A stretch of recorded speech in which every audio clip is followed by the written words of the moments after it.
धर्मोऽस्तु मङ्गलम्। ओंकारबिन्दुसंयुक्तं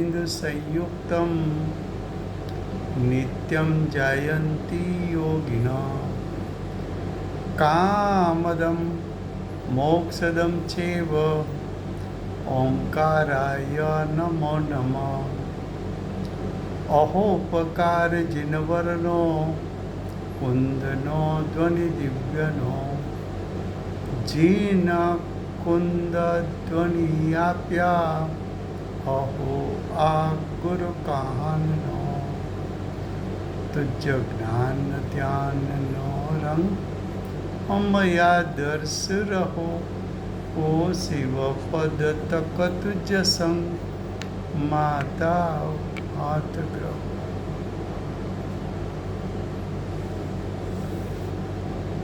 ये समयसार नाम का परम अध्यात्म शास्त्र है। भगवत कुंकुंदाचार्य देव ने मांगलिक करके समयसार शास्त्र को यानी समयसार स्वरूप आत्मा को कहने की प्रतिज्ञा की है। आत्मा का त्रिकाल शुद्ध स्वरूप जो ज्ञानानंद स्वभावी है, उस पर दृष्टि पड़ने से जीव का अज्ञान मिथ्यात्व भाव का अभाव हो जाता है। इसलिए आचार्य भगवान समयसार यानी आत्मा का त्रिकाल शुद्ध स्वरूप दिखाकर तुम उसका चिंतन कर, मनन कर, परिचय कर और वो स्वरूप में अंतर्लीन होकर मिथ्यात्व और अज्ञान का नाश करके मोक्ष के कारण स्वरूप सम्यक दर्शन को प्रकट कर ले, उस हेतु से आचार्य भगवान समयसार का स्वरूप दिखाना चाहते हैं। इस शास्त्र में दूसरा अधिकार कर्ता कर्म अधिकार चलता है। अज्ञानी कर्ता, अज्ञान उसका कर्म। अज्ञानी की ऐसी प्रवृत्ति आचार्य भगवान छुड़ाना चाहते हैं। अज्ञानी कर्ता, मोह राग द्वेष उसका कर्म, ये प्रवृत्ति भी अज्ञानी छुड़ाना चाहते हैं।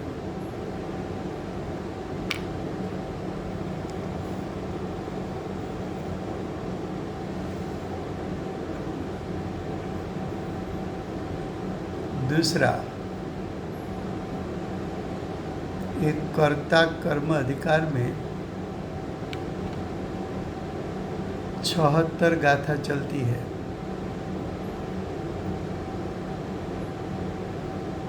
गाथा 76 उसका भावार्थ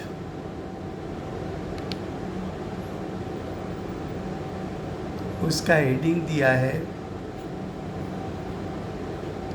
जीव उद्गल कर्म को जानता है। यहाँ पुद्गल कर्म का अर्थ क्या?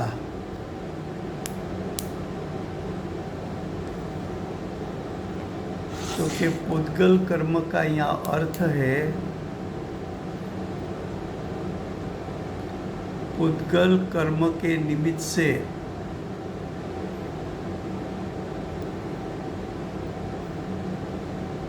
पुद्गल कर्म के निमित्त से उत्पन्न विभाव उसको पुद्गल कर्म कहने में आता है।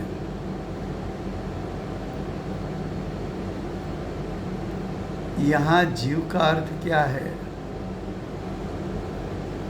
जीव यानी ज्ञानी।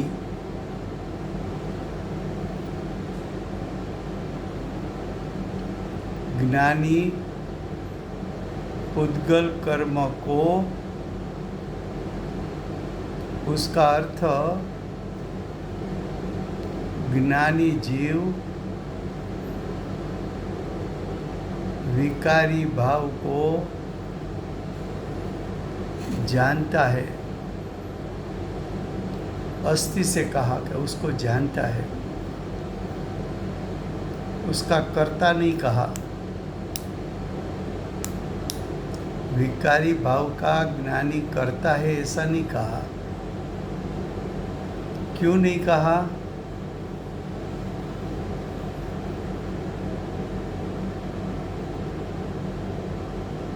तो कि ज्ञानी ने जाना। क्या जाना? तो कि ज्ञान स्वपर प्रकाशक होने के कारण ज्ञानी ने जाना कि मेरा आत्मा स्वभाव से शुद्ध है।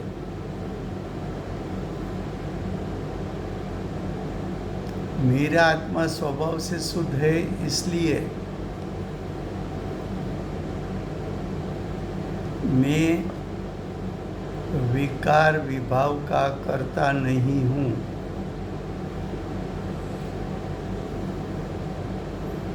क्यों?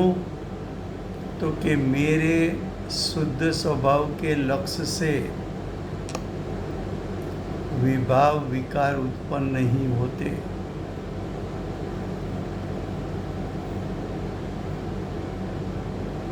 ज्ञान स्वपर प्रकाशक होने के कारण ज्ञानी ने जाना। क्या जाना? कि विकार विभाव कर्म का उदय का निमित्त पाकर उत्पन्न हुआ, कर्म के लक्ष्य से उत्पन्न हुआ।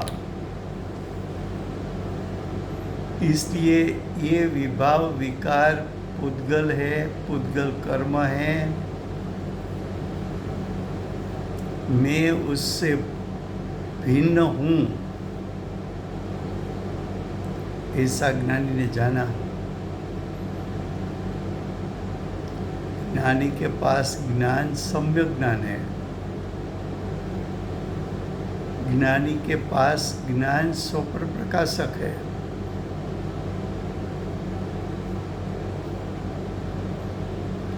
आगे कहा कि ज्ञानी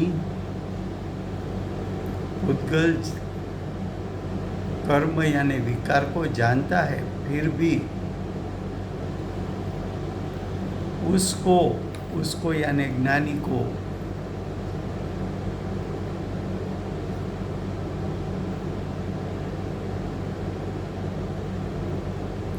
पुद्गल के साथ का अर्थ है विभाव विकार के साथ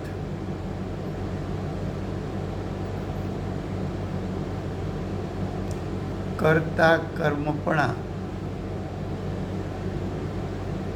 यानी ज्ञानी कर्ता, विभाव उसका कर्म, ऐसा नहीं है।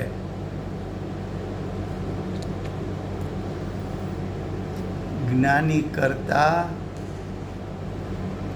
ज्ञान की क्रिया, ज्ञानी का कर्म।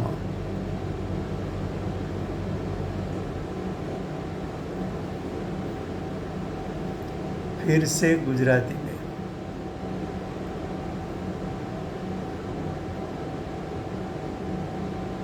ગાથા 76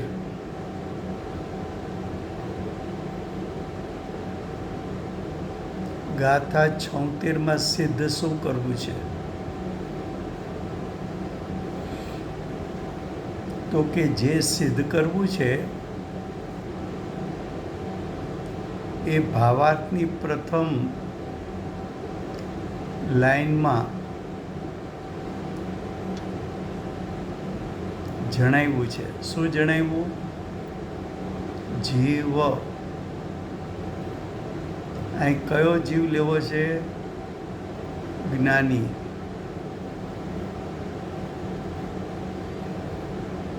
જીવ ઉદ્ગલ કર્મને, ઉદ્ગલ કર્મનો અર્થ શું? તો કે પૂતગલ કર્મનું નિમિત્ત પામીને ઉત્પન્ન થતો વિભાવ વિકાર એને પૂતગલ કર્મ કહેવામાં આવે છે. જ્ઞાની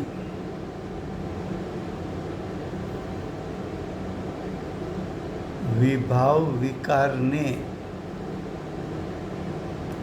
એટલે કે જીવ પૂતગલ કર્મને જાણે છે. જાણવું એ જ્ઞાનીનો સ્વભાવ છે. જાણવું એ જ્ઞાયક સ્વભાવનો સ્વભાવ છે. જ્ઞાન સ્વપર પ્રકાશક છે. તો જ્ઞાનીએ પોતા પાસે સ્વપર પ્રકાશક જ્ઞાન હોવાને કારણે એમ જાણ્યું કે મારો આત્મ સ્વભાવથી પરિપૂર્ણ શુદ્ધ ત્રણેકાળ છે.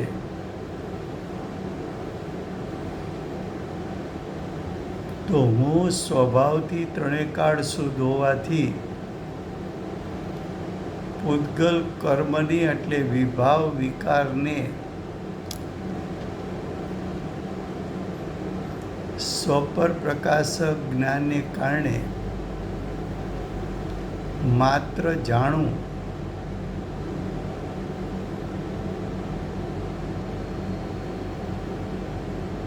જ્ઞાની વિભાવ વિકારને જાણે છે તો પણ તેને એટલે જ્ઞાનીના જીવને પૂતગલ સાથે, પૂતગલ એટલે વિભાવ વિકાર સાથે કરતા કર્મ પણ નથી.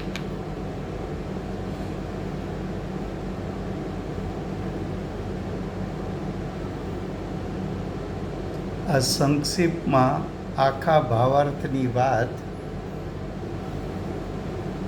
એક લીટીમાં કહી. શું કહ્યું? ફરીવાર. જ્ઞાનીનો જીવ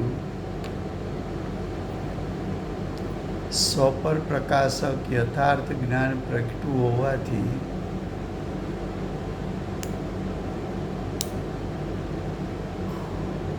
વિભાવને, વિકારને, રાગદ્વેષને માત્ર જાણે છે. પણ જ્ઞાની સ્વભાવથી ત્રિકાળ શુદ્ધ હોવાથી વિભાવ વિકાર કે રાગદ્વેષના કરતા થઈ શકતા નથી.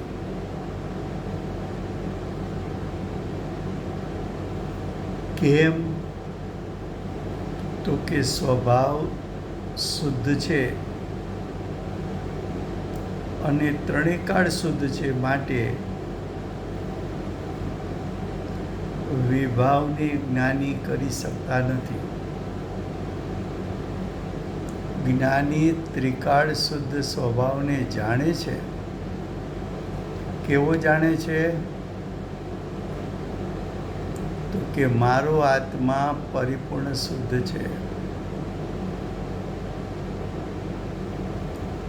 એ સ્વપ્રકાશકપણું.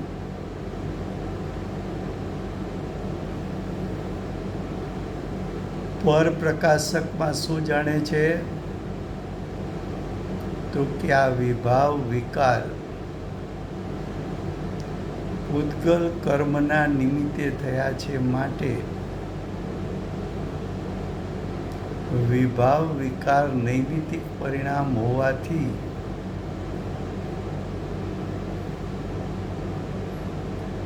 એ વિભાવ વિકારનો કર્તા હું જ્ઞાની નથી, પણ વિભાવ વિકારને માત્ર જાણું છું. પણ એ વિભાવ વિકાર સાથે મારે કરતા કર્મ સંબંધ નથી.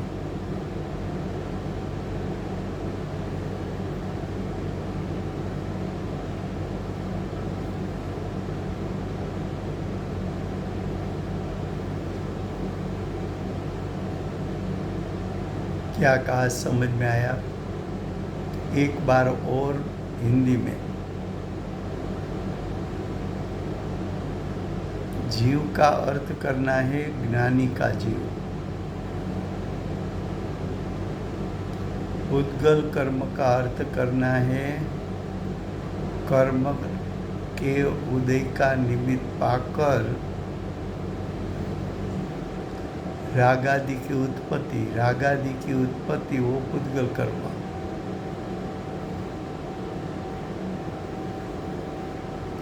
अगर रागादि उद्गल का कार्य है तो जीव का कार्य क्या है?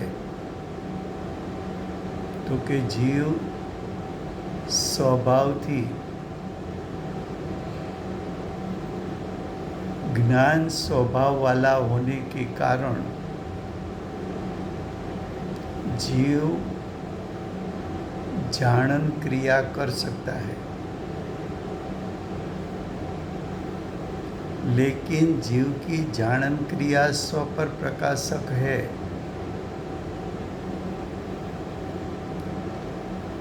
तो ज्ञानी जीव की जानन क्रिया में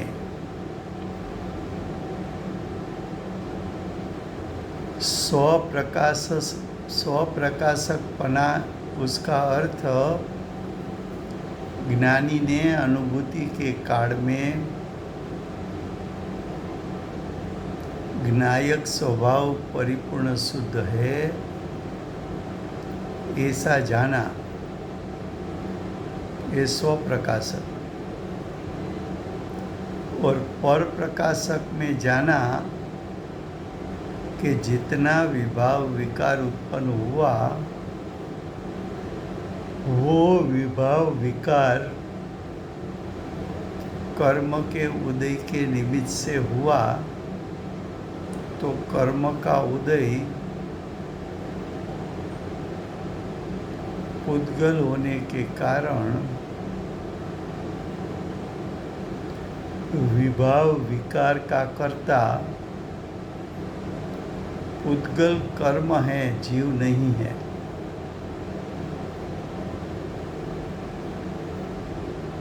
जीव जानन क्रिया का कर्ता, विभाव विकार का कर्ता, पुद्गल कर्म का उदय. इसलिए ज्ञानी को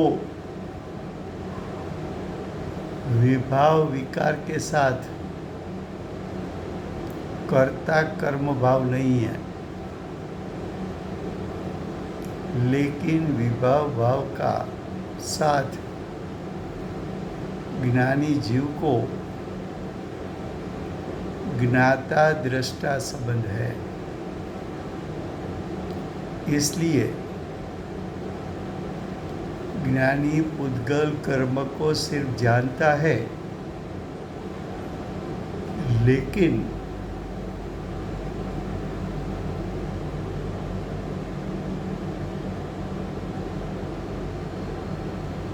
ज्ञानी को पुद्गल के साथ यानी विभाव विकार के साथ कर्ता कर्म संबंध नहीं है।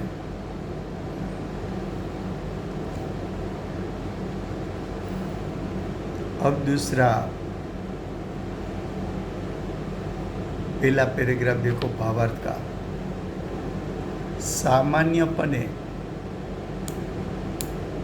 सामान्यपने उसका अर्थ क्या है? सभी द्रव्यों को लागू होता हुआ सिद्धांत।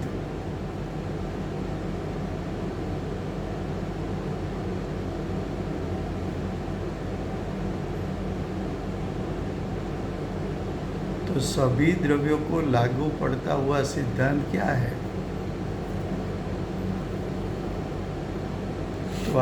तो बताया भावार्थ में कि कर्ता का कर्म 3 प्रकार का कहने में आता है। कोई भी कर्ता कहो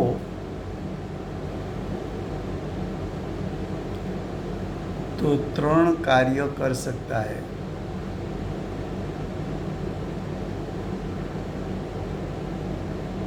किस 3 कार्य का करता है? तो के निवर्त्य यानी उत्पाद, विकार्य यानी व्यय અને પ્રાપ્ય એટલે દ્રવ્ય।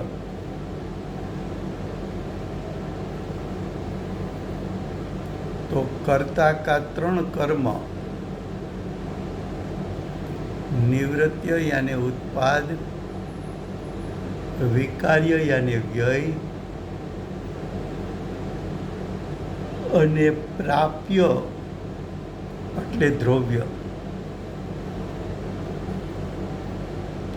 निवृत्य, विकार्य और प्राप्य। तो ये सामान्य सिद्धांत है।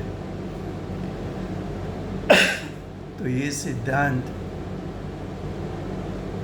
जीव और पुद्गल दोनों को लागू होता है।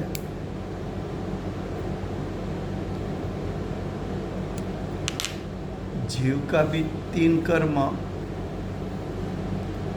निवृत्य, विकार्य અને પ્રાપ્ય यानी उत्पाद, व्यय, द्रव्य। पुद्गल का भी 3 कार्य उत्पाद, व्यय और द्रव्य यानी निवृत्य, विकार्य और प्राप्य।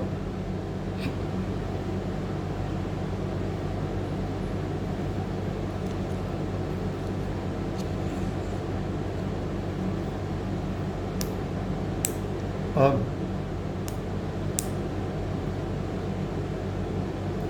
निवृत्य, विकार्य और प्राप्य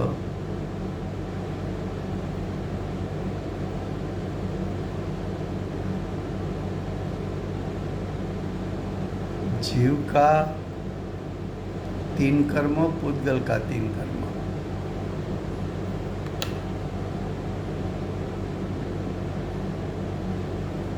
अब निवृत्य का अर्थ क्या, विकार्य का अर्थ क्या, प्राप्य का अर्थ क्या?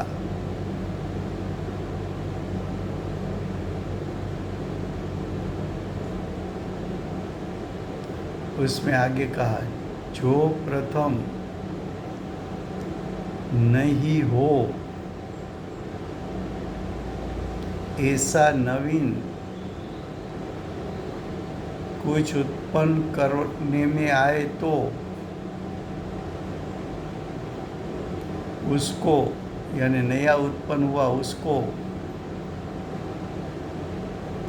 कर्ता का निवृत्य कर्म है।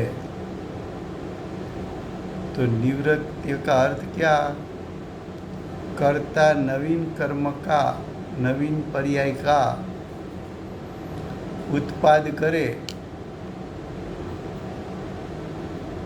तो वो उत्पाद को निवृत्य कर्म कहने में आता है।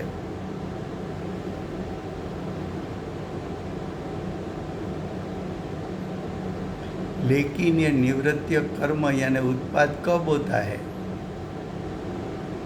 तो आगे बताया कि कर्ता के द्वारा पदार्थ में विकार यानी फेरफार करके यानी व्यय करके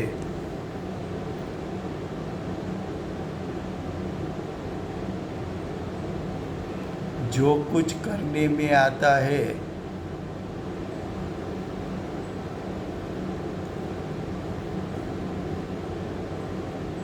तो जो फेरफार हुआ,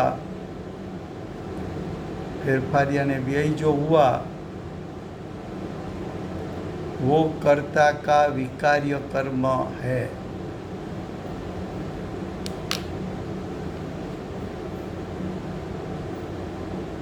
तो विकार्य को व्यय कहा।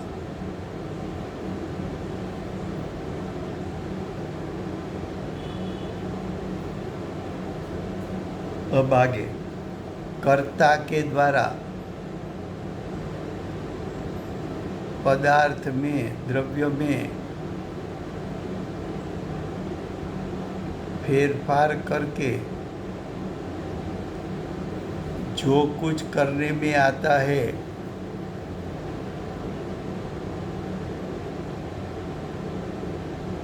वो कर्ता का विकार्य कर्म है। अब आगे क्या कहा? कर्ता जो नया उत्पन्न करता नहीं, यानी कर्ता ने उत्पाद नहीं किया,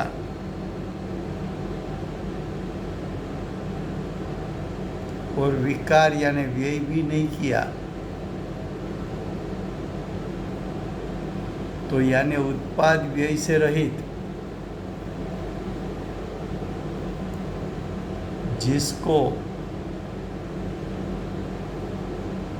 जिसको यानी ध्रुव स्वभाव को, उत्पाद व्यय से रहित क्या है? ध्रुव स्वभाव।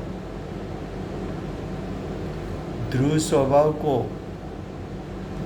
प्राप्त करते हैं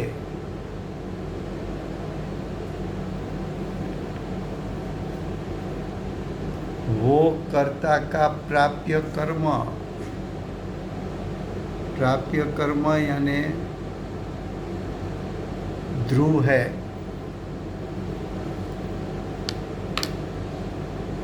यहाँ 3 की परिभाषा बताई।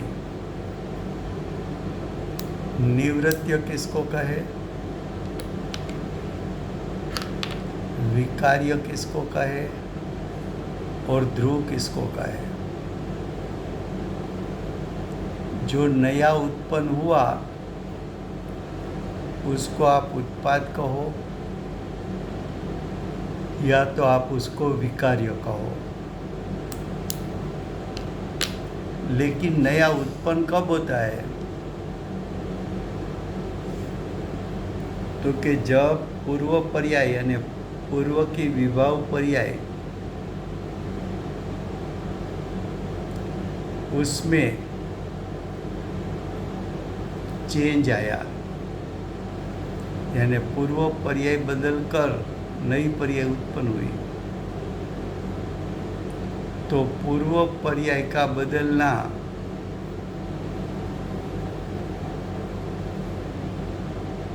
पूर्व पर्याय का व्यय होना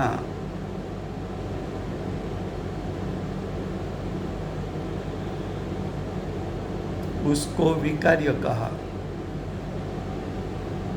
और जिसमें कुछ उत्पन्न नहीं होता, कुछ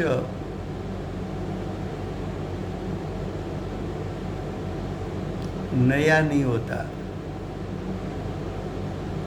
यानी पुराना बदल के नया नहीं होता, तो पुराना बदलता भी नहीं और नया उत्पन्न भी नहीं होता। उसको ध्रुव कहा।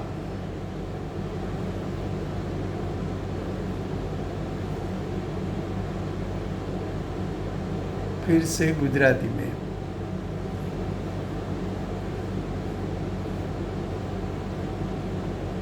सामान्यपणे એટલે છ દ્રવ્યોના લાગુ પડતા સિદ્ધાંત પ્રમાણે કર્તાનું કર્મ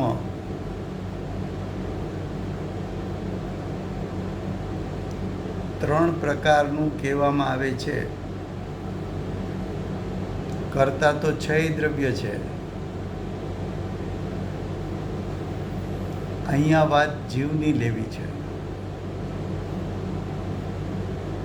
છ દ્રવ્યોમાં કર્મ ત્રણ પ્રકારનું. એક નિવૃત્ય,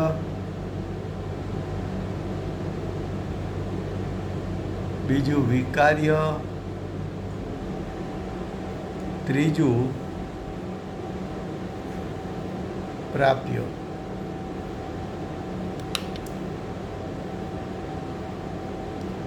નિવૃત્ય એટલે ઉત્પાદ, વિકાર્ય એટલે પૂર્વની પર્યાયમાં ફેરફાર થવો યાને વ્યય, અને પ્રાપ્ય એટલે ધ્રુવ.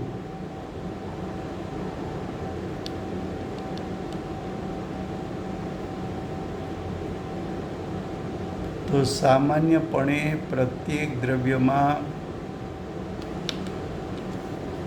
ત્રણ ભેદ જોવા મળે. નિવૃત્ય એટલે ઉત્પાદ, વિકાર્ય એટલે વ્યય અને પ્રાપ્ય એટલે ધ્રુવ. હવે એ ત્રણની વ્યાખ્યા કરે છે. જે પ્રથમ ન હોય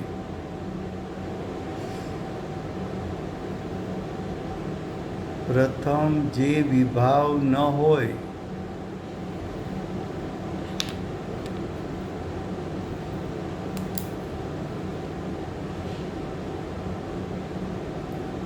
વિભાવ કે વિકાર પ્રથમ ન હોય એવું નવીન કાંઈ ઉત્પન્ન કરવામાં આવે એટલે કે પર્યાયમાં ઉત્પાદ કરવામાં આવે, પર્યાયનો ઉત્પાદ કરવામાં આવે, તે કર્તાનું નિવૃત્ય કર્મ યાને ઉત્પાદ છે.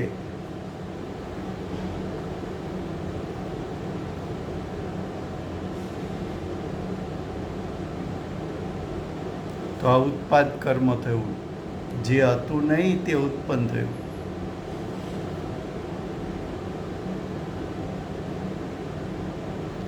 હવે આગળ કર્તા વડે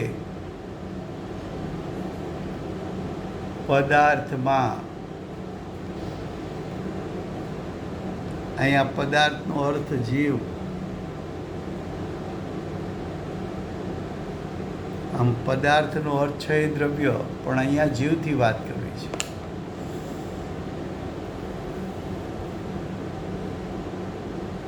પદાર્થમાં વિકાર ફેરફાર કરીને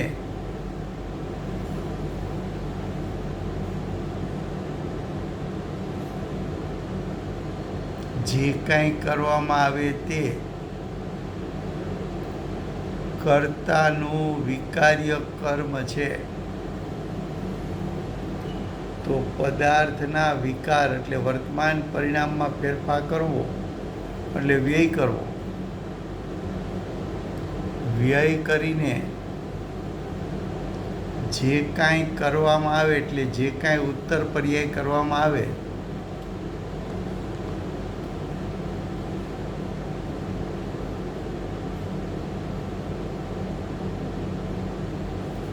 તે એટલે ઉત્તર પર્યાય.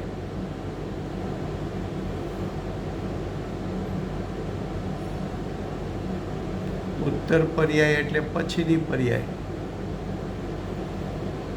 ઉત્તર પર્યાય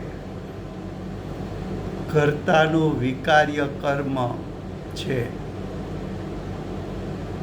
એટલે વ્યયને વિકાર્ય કર્મ કીધું.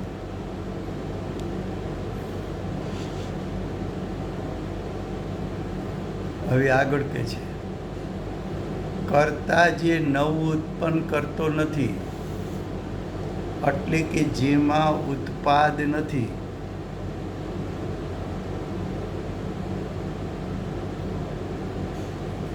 તેમજ વિકાર કરીને પણ કરતો નથી. વિકાર એટલે ફેરફાર. ફેરફાર એટલે વ્યય. તેમજ વિકાર કરીને, ફેરફાર કરીને, વ્યય કરીને પણ કરતો નથી, એટલે કે ઉત્પાદ વ્યયથી રહિત. પેલા ઉત્પાદની વાત લીધી, પછી વ્યયની વાત લીધી. ઉત્પાદ વ્યય વગર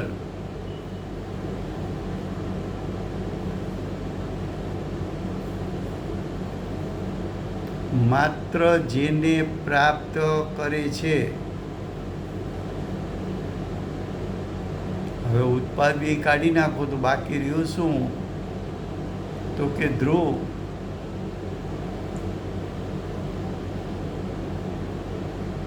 ઉત્પાદ વ્યયને ગૌણ કરાવીને ધ્રુવ સ્વભાવ સુધી લઈ જવા છે.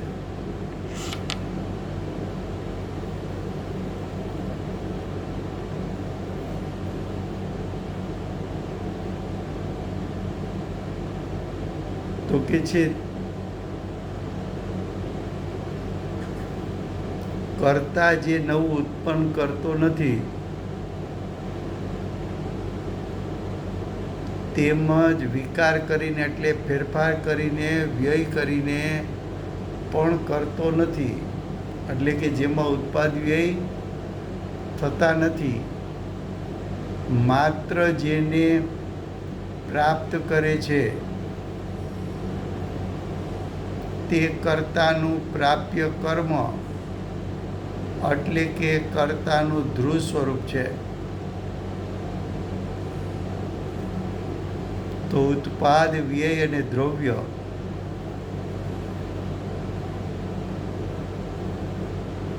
કોઈ પણ કર્તાનું કાર્ય થાય તો પૂર્વ પર્યાયનો ત્યાગ થાય, ઉત્તર પર્યાય પ્રગટે અને દ્રવ્ય સ્વભાવ કાયમ ટકે. આવા કર્તાના 3 કર્મ છે, ઉત્પાદ વ્યય અને દ્રવ્ય.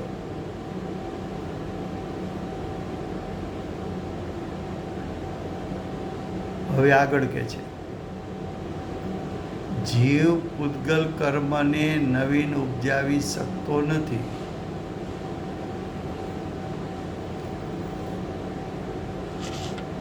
પૂતગલ કર્મ એટલે વિકાર વિભાવ.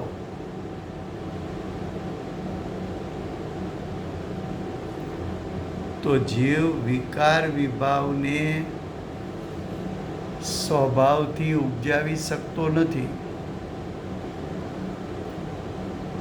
કેમ ઉપજાવી શકતો નથી? તો કે પૂતગલ કર્મને તો અમે વિકાર વિભાવ પૂતગલનું કાર્ય કહ્યું છે.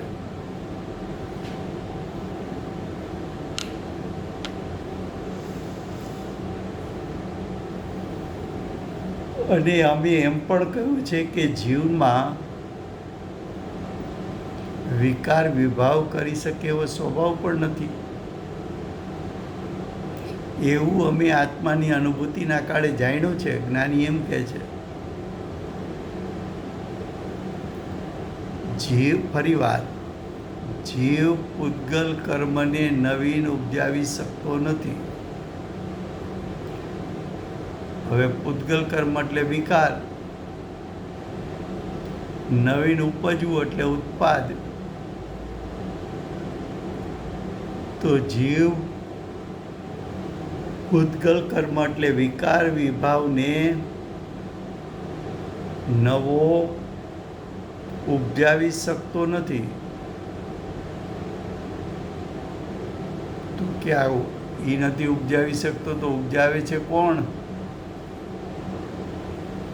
અને ઉપજાવી શકતો નથી તો કેમ ઉપજાવી શકતો નથી? તો કે છે કારણ કે ચેતન એટલે ચૈતન્ય સ્વભાવી.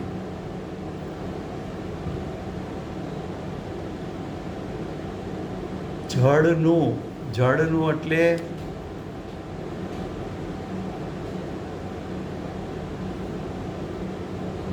પૂતગલનું એટલે કે પૂતગલ કર્મનું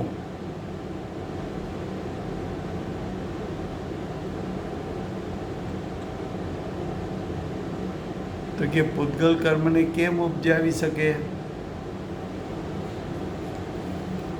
જીવ પાસે એવો કોઈ સ્વભાવ નથી કે પૂતગલ કર્મને ઉપજાવી શકે.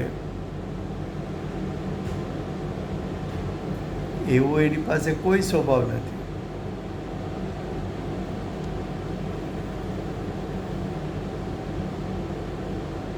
માટે પૂતગલ કર્મ યાની વિકાર વિભાવ જીવનું નિવૃત્ય કર્મ નથી, એટલે જીવનો ઉત્પાદ નથી. આ વિભાવ વિકારને જીવ ઉત્પન્ન કરતો નથી. જીવ ઉત્પન્ન કરતો નથી તો કોણ ઉત્પન્ન કરે છે? તો કે પૂતગલ કર્મ ઉત્પન્ન કરે છે. તો વિભાવ વિકાર કોનું કર્મ છે? તો કે વિભાવ વિકારને જીવ ઉત્પન્ન કરી શકતો નથી, માટે એનું વિભાવ કે વિકાર કર્મ નથી. જીવનું નથી તો કોનું છે? તો કે પૂતગલનું છે. પૂતગલનું કેમ છે? તો પૂતગલ કર્મના નિમિત્તે ઉત્પન્ન થયું, માટે પૂતગલનું છે.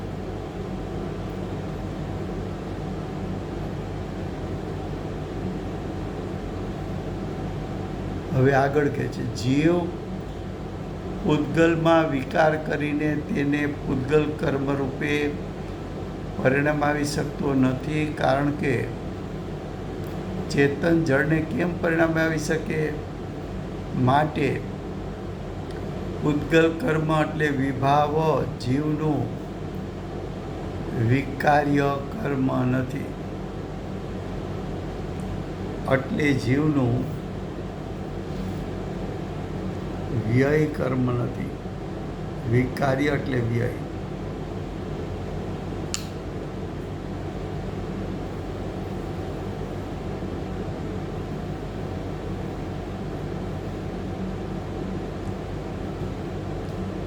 अब आगे परमार्थे, परमार्थ का अर्थ है निश्चय से.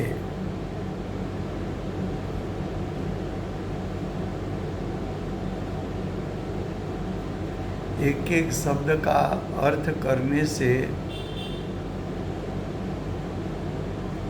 आचार्य भगवान जो कहना चाहते हैं उसकी स्पष्टता होती है. एक एक शब्द का अर्थ समझ में आता है तब पूरा वाक्य या पूरा पैराग्राफ समझ में आएगा. परमार्थे यानी निश्चय से जीव पूतगल को यानी विभाव को, विकार को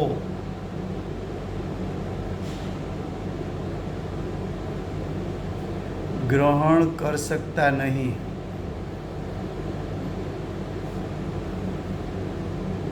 क्या कहा?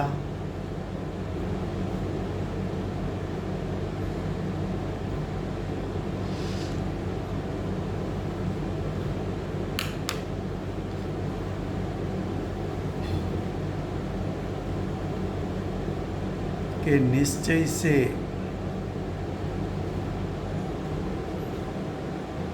जीव पुद्गल को यानी विभाव विकार को ग्रहण कर सकता नहीं, क्योंकि अमूर्तिक पदार्थ जीव है।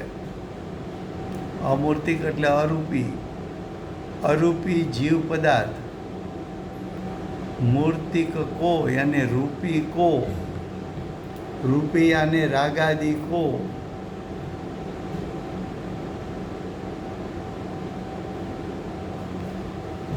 कैसे ग्रहण कर सके?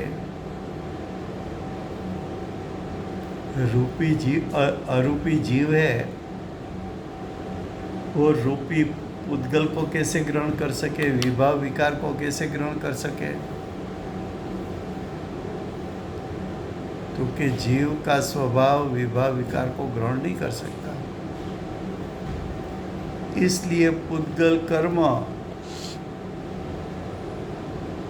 यानी विकारी कर्म जीव का प्राप्य कर्म भी नहीं।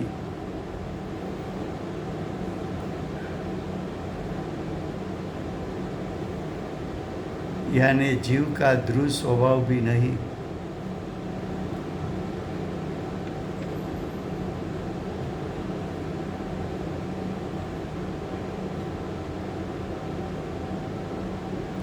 इस प्रकार यानी ऊपर कहा उस अनुसार पुद्गल कर्म जीव का कर्म नहीं। अब विभाव विकार जीव का नहीं ऐसा सिद्ध किया तो जीव विभाव विकार जीव का स्वभाव नहीं है। इसलिए जीव उसका यानी विभाव विकार का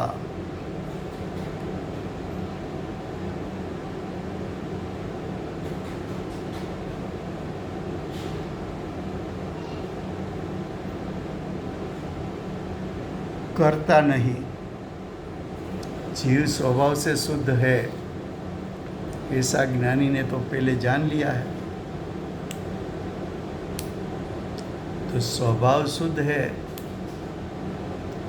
वो अशुद्धता कैसे उत्पन्न कर सकता है?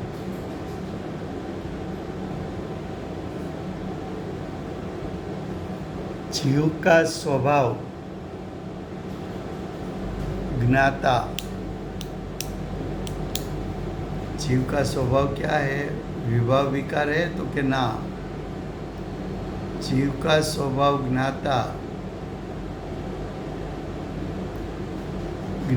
यानी जानने वाला।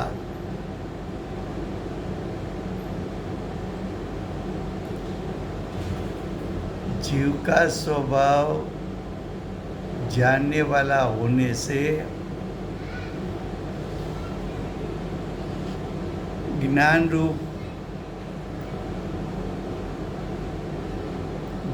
रूप परिणमन से स्वयं पुद्गल कर्म को यानी विभाव विकार को जानता है।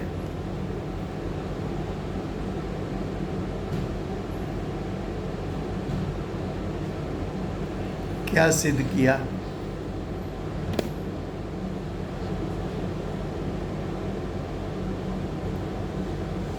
पहली बात यह की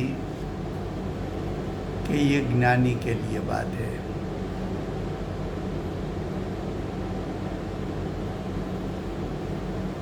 दूसरी बात की कि पुद्गल कर्म को हम विभाव विकार कहते हैं।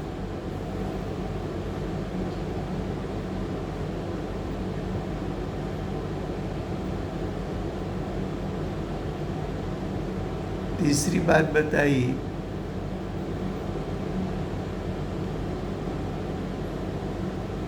कि जीव को यानी ज्ञानी जीव को विभाव के साथ कर्ता कर्म संबंध नहीं है। तो कर्ता कर्म संबंध नहीं है तो कौन सा संबंध है? तो कि ज्ञाता दृष्टा संबंध है।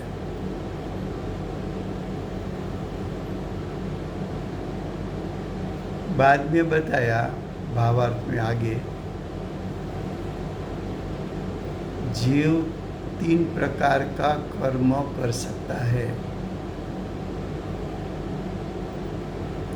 प्राप्य यानी द्रव्य, विकार्य यानी व्यय,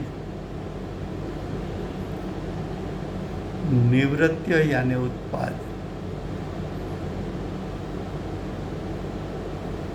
तो द्रव्य, व्यय અને उत्पाद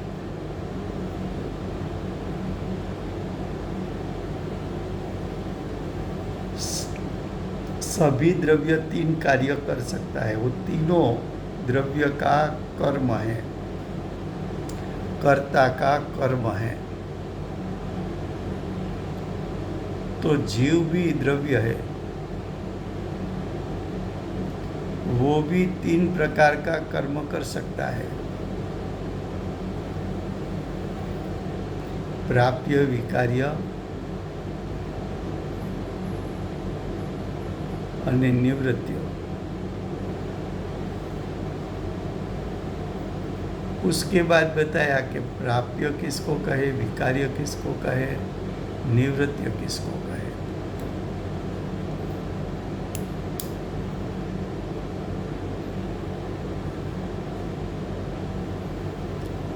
उसमें से प्रथम निवृत्ति यानी उत्पाद बताया।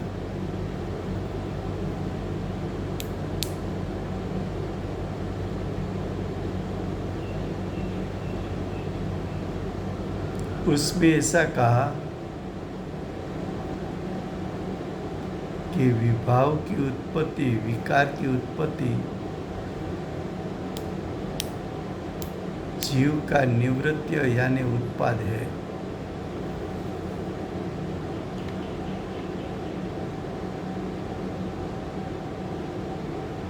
नहीं, विभाव विकार की उत्पत्ति पुद्गल का उत्पाद है।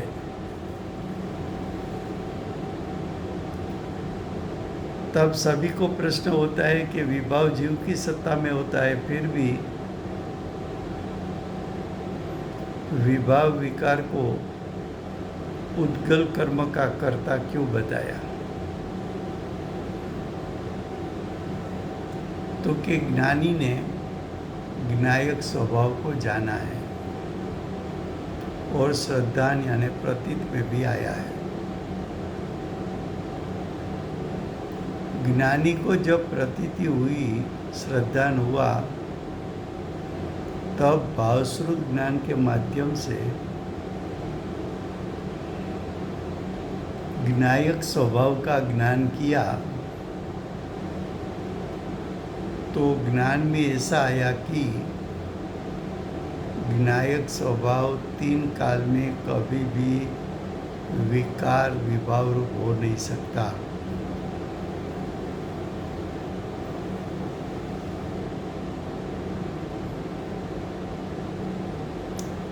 तो स्वभाव पर दृष्टि पड़ने से ऐसा निर्णय हुआ, ऐसा श्रद्धान आया कि जीव स्वभाव से तीनों का शुद्ध होता है, उसको शुद्ध करना नहीं पड़ता।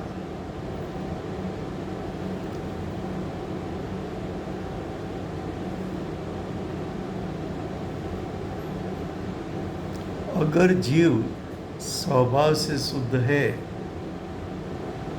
और शुद्ध पर्याय यानी जाणन क्रिया का करता है, तो विभाव विकार का कर्ता कौन है? तो कि कर्म के उदय के लक्ष्य से हुआ है,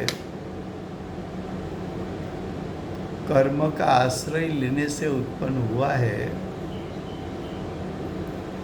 कर्म के निमित्त से उत्पन्न हुआ है। इसलिए ज्ञानी ने कहा कि विभाव विकार उद्गल का कार्य होने के कारण विभाव विकार को हम उद्गल कर्म कहते हैं।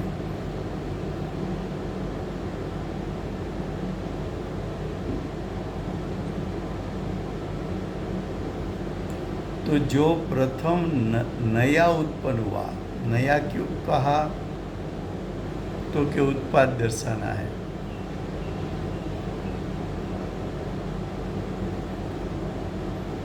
तो नया जो उत्पन्न हुआ वो कर्ता का निवृत्ति कर्म है। नया क्या उत्पन्न हुआ,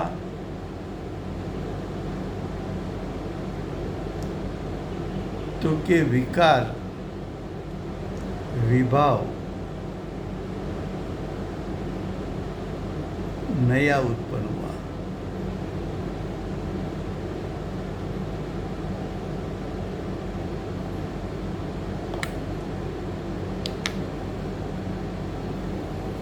तो नया उत्पन्न हुआ वो निवृत्ति कार्य है। लेकिन जब नया कुछ उत्पन्न होता है तब पूर्व पर्याय में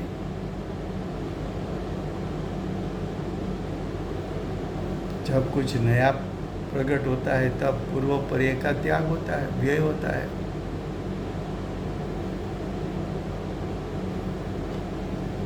तो जो पूर्व पर्याय का त्याग हुआ तब नई पर्याय उत्पन्न हुई। तो पूर्व पर्याय को विकार्य कहा और उसको व्यय कहा। लेकिन जिसमें उत्पाद व्यय नहीं है उसको ध्रुव कहा।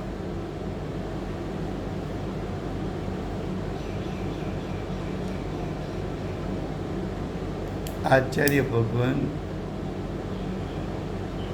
यहाँ प्रयोजन की सिद्धि के लिए ये दर्शाना चाहते हैं विभाव विकार तेरा स्वरूप नहीं है, उसका लक्ष्य छोड़ दे। विभाव विकार जिसके निमित्त से होता है, इससे कर्म के उदय का लक्ष्य छोड़ दे। उसका लक्ष्य छोड़ेंगे तो ज्ञायक स्वभाव का लक्ष्य होगा, और ज्ञायक स्वभाव का लक्ष्य होगा तो तुझे सम्यक दर्शन की प्राप्ति होगी। ये सम्यक दर्शन की प्राप्ति ध्रुव स्वभाव के आश्रय से, अवलंबन से होगी।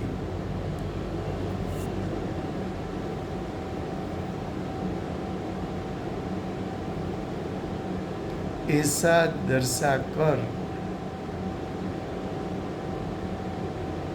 ऐसा कहा कि ज्ञानी तो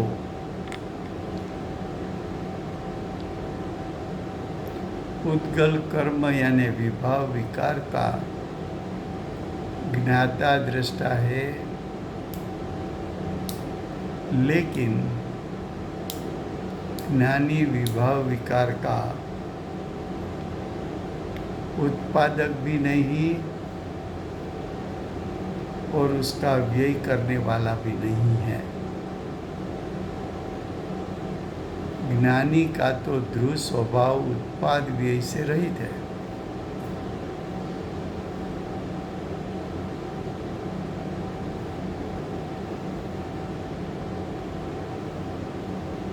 क्या कहा?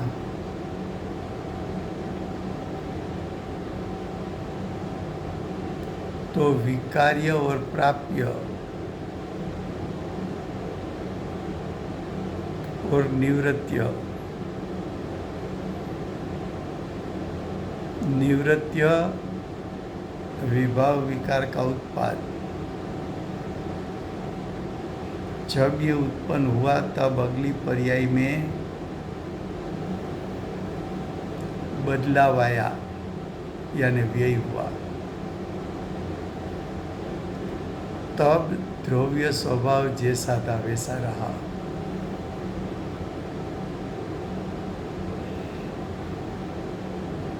तो ज्ञानी विभाव विकार का कर्ता नहीं है, सिर्फ उसको जानने वाला है, समय हुआ है।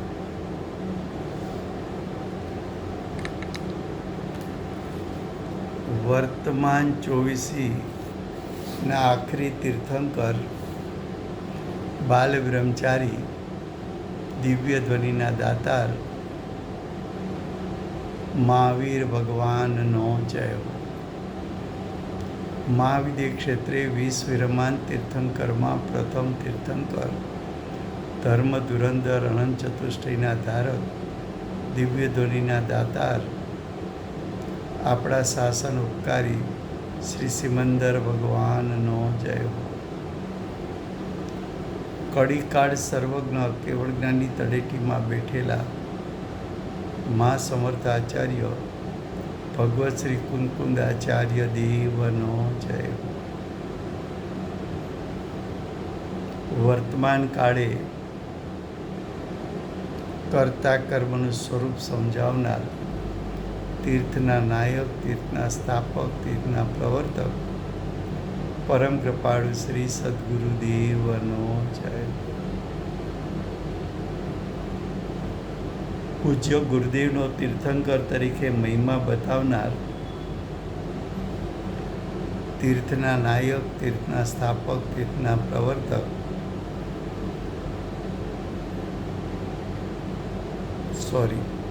પૂજ્ય ગુરુદેવનો મહિમા બતાવનાર સ્વાનુભવયુક્ત જાતિસ્મરણ જ્ઞાનયુક્ત પ્રસમમૂર્તિ ભગવતી માતનો જય હો।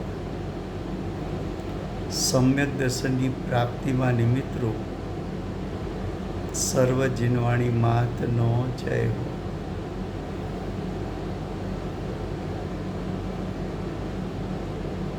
પૂજ્ય ગુરુદેવ અને માતાજીની સાધના ભૂમિ સુવર્ણપુરી ધામનો જય હો।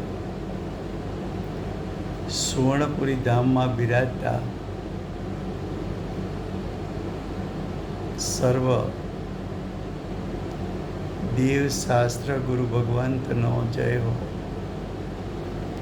વર્તમાન ગુરુ અને ભવિષ્યના તીર્થંકર શ્રી સૂર્યકીર્તિ ભગવાનનો જય હો। શ્રી સૂર્યકીર્તિ ભગવાનના સમોસરના મુખ્ય ગણધર શ્રી દેવેન્દ્ર કીર્તિનાથ ભગવાનનો જય હો। પરમ દિગંબર જૈન ધર્મનો જય।